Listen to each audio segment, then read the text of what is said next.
Étudions ici la dérivabilité d'une fonction au voisinage d'un point. Alors nous avons ici une fonction f qui est définie sur l'intervalle 0 plus l'infini, telle que f de x égale x moins 2 racine x plus 1.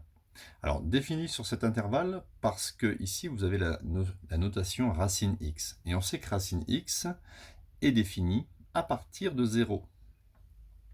Alors on suppose que cette fonction est dérivable sur l'intervalle 0 pas pris plus l'infini. Ça, on en est sûr, parce que la fonction x plus 1 est dérivable sur R, donc elle est dérivable sur l'intervalle 0 plus l'infini.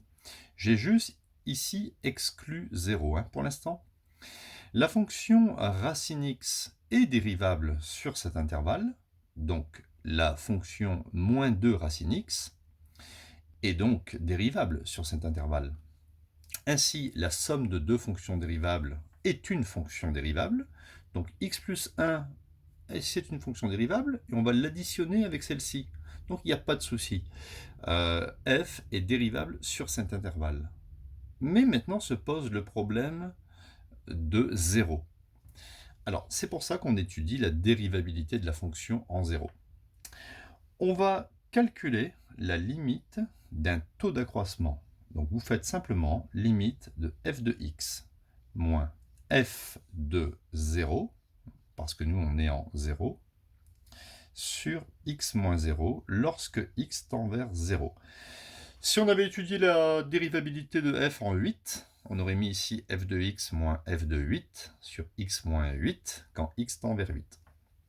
Bon, je vais calculer cette petite limite. Alors, ça fait limite quand x tend vers 0.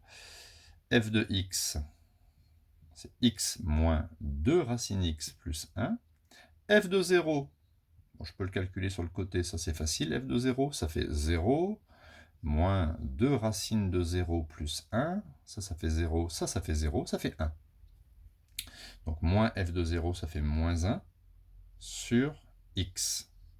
Plus 1 moins 1 s'élimine. Il me reste limite quand x tend vers 0 de x sur x moins 2 racine x sur x. Alors je poursuis l'étude. Ici, je peux écrire que x sur x, ça fait 1.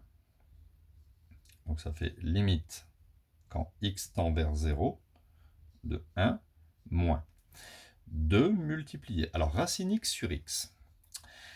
On va regarder sur le côté ici, racine x sur x. X, je vais l'écrire comme racine x multiplié par racine x. On sait que x est positif. Donc racine x fois racine x, c'est égal à x. Parce que x est positif.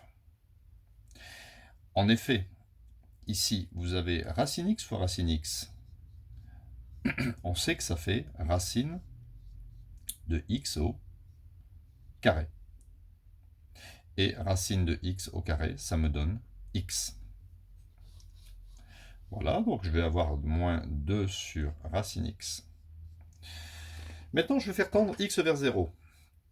Alors, si x tend vers 0, il est évident que racine de x tend vers racine de 0, qui est égal à 0. On va avoir ici, on pourrait même marquer 0+, vous voyez, légèrement supérieur à 0. On va avoir ici du moins 2 divisé par quelque chose qui tend vers 0+. Alors, ça tend vers moins l'infini. Moins 2 sur 0+. Dès que vous divisez par 0, ça fera du l'infini. Et règle des signes, un moins divisé par un plus, ça donne un moins. Donc ici, on peut donc affirmer que la limite de ce taux d'accroissement est égale à moins l'infini. À partir du moment où on obtient plus ou moins l'infini, on peut dire que la fonction n'est pas dérivable en 0. Il faut obtenir un réel pour que ça soit défini, pour que ça soit dérivable en 0. Alors la justification de la limite ici, vous pouvez simplement écrire que comme limite de racine x tend vers 0 en 0, eh bien par quotient, vous avez fait un quotient ici, la limite de moins 2 sur racine x tend vers moins l'infini.